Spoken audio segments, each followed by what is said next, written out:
Hello everyone. आप सभी का स्वागत है आपके अपने यूट्यूब चैनल एग्जाम किक में। उम्मीद है आप सभी स्वस्थ होंगे। आज हम करेंगे प्रैक्टिस सेट सीरीज के अंतर्गत प्रैक्टिस सेट नंबर 14। आइए इसे हम देखते हैं। Question number 1। 2011 की जनगणना के अनुसार भारत में किस जिले में सबसे अधिक जनसंख्या घनत्व है? ऑप्शन ए उत्तर पूर्व Delhi, option B Chennai, option C Gaya, option D Kolkata.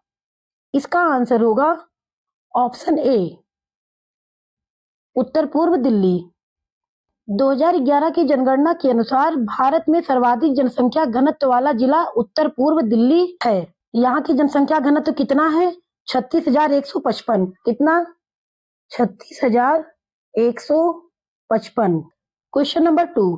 Bharat के जनसंख्या इतिहास में 1901 से 1921 की अवधि को के रूप में जाना जाता है। किसके रूप में जाना जाता है? ऑप्शन ए ह्रासमान चरण, बी स्थिर चरण, सी विस्तारवादी चरण, डी गतिहीन चरण। इसका आंसर हो जाएगा ऑप्शन डी गतिहीन चरण। भारत की जनसंख्या के इतिहास में 1901 से 1921 की अवधि को गतिहीन चरण या स्थिर जनसंख्या की अवधि के रूप में जाना जाता है। स्थिर जनसंख्या की अवधि।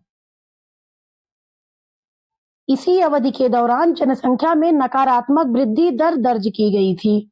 अब हम देखेंगे क्वेश्चन नंबर 3। हर राज्य का सर्वोच्च रैंकिंग भारतीय वन सेवा IFS अधिकारी कौन होता है? ऑप्शन ए वन सेवा प्रमुख, ऑप्शन बी प्रधान मुख्य वन संरक्षक, सी वन संरक्षक, ऑप्शन डी प्रभागीय वन अधिकारी। इसका आंसर हो जाएगा ऑप्शन ए वन सेवा प्रमुख। हर राज्य का सर्वोच्च रैंकिंग भारतीय वन सेवा IFS अधिकारी जो होता है वो वन सेवा प्रमुख होता है। यह भारत सरकार के अखिल भारतीय सेवा के एक अंग के रूप में कार्य करता है, जिसके अन्य 2 अंग होते हैं। नंबर 1 IAS भारतीय प्रशासनिक सेवा और IPS भारतीय पुलिस सेवा। Question number 4। निम्न में से कौन सी नदी भारत में ब्रह्म घाट पर करनाली नदी से जुड़ती है और घाघरा नदी बन जाती है? Option A Rapti, option B Gandak, option C Sharda, option D Saryu. इसका आंसर हो जाएगा ऑप्शन सी शारदा। शारदा नदी या करनाली नदी ये उत्तराखंड के पिथौरागढ़ जिले में स्थित काला पानी नामक स्थान से तथा गौरी गंगा मिलाम हिमनद से निकलती है। कहां से निकलती है? काला पानी स्थान से, काला पानी नामक स्थान से, और गौरी गंगा मिलाम हिमनद से, गौरी गंगा मिलाम हिमनद से। ये काला पानी स्थान गौरी गंगा मिलाम हिमनद से निकलती है। यह उत्तर प्रदेश में पीलीभीत जिले में प्रवेश करती। कहां से प्रवेश करती है? पीलीभीत जिले से। सीतापुर के बसरा या बहराम घाट के निकट पहुंचकर यह करनाली घाघरा नदी में मिल जाती है। Question number 5। भूमध्य सागरीय वन्य झाड़ियां किस जलवायु क्षेत्र में है? ऑप्शन ए गर्म शीतोष्ण क्षेत्र, ऑप्शन बी भूमध्यवर्ती क्षेत्र, ऑप्शन सी ठंडे शीतोष्ण क्षेत्र, ऑप्शन डी गर्म क्षेत्र।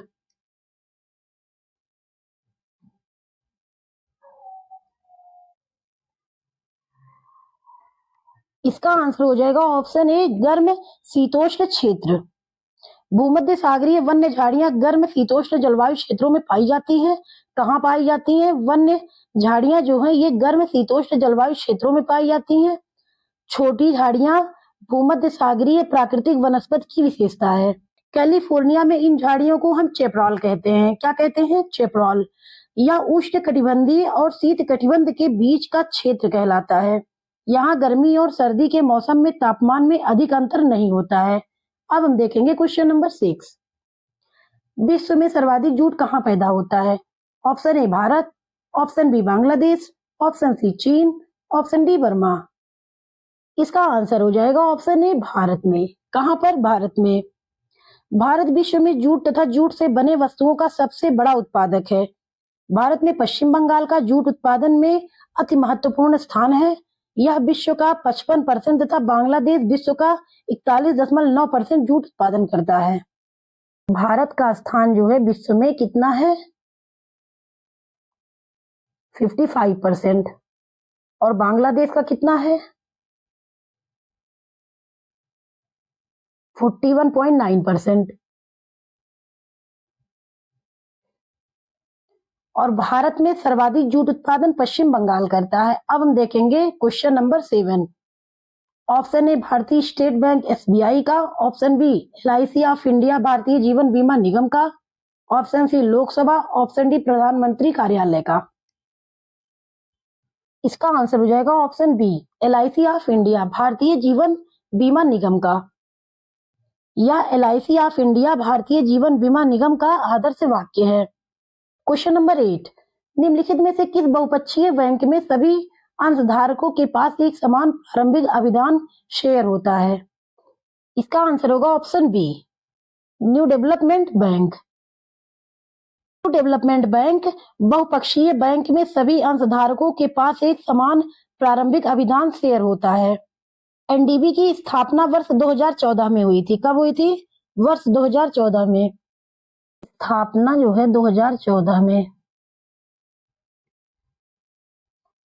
इसका मुख्यालय चीन के शंघाई शहर में है। कहाँ है हेडक्वार्टर?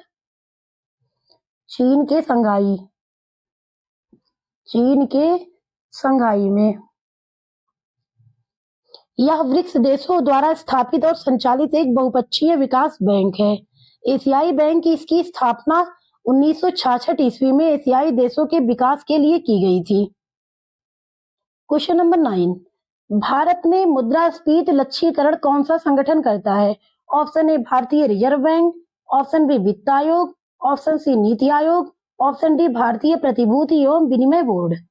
इसका आंसर होगा ऑप्शन ए भारतीय रिजर्व बैंक। भारत में मुद्रास्फीति लक्ष्यीकरण भारतीय रिजर्व बैंक के द्वारा किया जाता है। मुद्रास्फीति लक्ष्यीकरण का जो अर्थ है मूल रूप से मुद्रास्फीति को एक विशिष्ट समय सीमा के भीतर लक्षित स्तर पर लाना है। यह सिद्धांत इस विश्वास पर आधारित है कि मूल्य स्थिरता बनाए रखने से दीर्घकालिक आर्थिक विकास सर्वोत्तम रूप से प्राप्त होता है। Question number 10। भारत का राष्ट्रीय पशु कौन सा है? ऑप्शन ए गाय, ऑप्शन बी बाघ, ऑप्शन सी चीता, ऑप्शन डी हाथी। इसका आंसर हो जाएगा ऑप्शन बी बाघ। भारत का राष्ट्रीय पशु बाघ है। भारत में बाघों को बचाने के लिए 1973 में प्रोजेक्ट टाइगर शुरू किया गया। प्रोजेक्ट टाइगर कब प्रारंभ हुआ? 1973 में। और 1973 में बंगाल टाइगर को राष्ट्रीय पशु घोषित किया गया।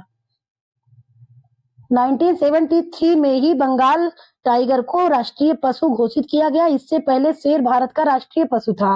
अब हम देखेंगे क्वेश्चन नंबर 11। मेखला चादर यह किस राज्य की महिलाओं के द्वारा पहना जाने वाला पारंपरिक वस्त्र है? Option A Gujarat, option B Tamil Nadu, option C Goa, option D Assam. इसका आंसर हो जाएगा ऑप्शन डी असम। मेखला चादर साड़ी का एक प्रकार है जो असम की महिलाओं द्वारा पहना जाता है। मेखला चादर एक स्वदेशी पारंपरिक असमिया पोशाक है जो 2 कपड़ों 2 पीस का बना होता है तथा विशेषकर रेशमी धागों से बुना जाता है। मेखला चादरों पर सजावटी डिजाइन बुने होते हैं। अब हम देखेंगे क्वेश्चन नंबर 12। गांधी जी का दांडी मार्च कब प्रारंभ हुआ?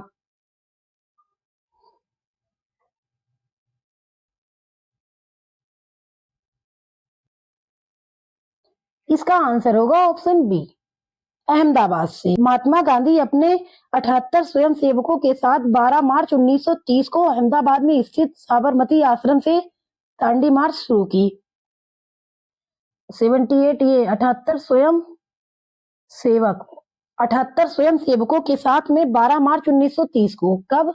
12 मार्च 1930 को अहमदाबाद में स्थित साबरमती आश्रम से दांडी मार्च की यात्रा शुरू की। इस दांडी मार्च यात्रा का मुख्य उद्देश्य अंग्रेजों द्वारा बनाए गए नमक के कानून को तोड़ना था। इनका उद्देश्य क्या था? नमक कानून तोड़ना। नमक कानून तोड़ना। लगभग 24 दिन बाद 6 अप्रैल 1930 ईस्वी को दांडी पहुंचकर उन्होंने समुद्र तट पर नमक कानून को तोड़ा। कितने दिन बाद पहुंचे थे? 24 दिन बाद।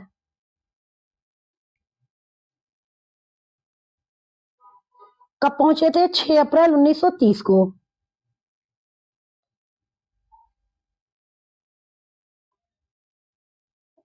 छह अप्रैल 1930 को पहुंचे। अब हम देखेंगे क्वेश्चन नंबर 13।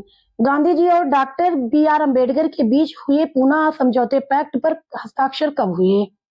ऑप्शन ए जुलाई 1932, ऑप्शन बी नवंबर 1932, ऑप्शन सी अगस्त 1932, ऑप्शन डी सितंबर 1932। इसका आंसर क्या होगा?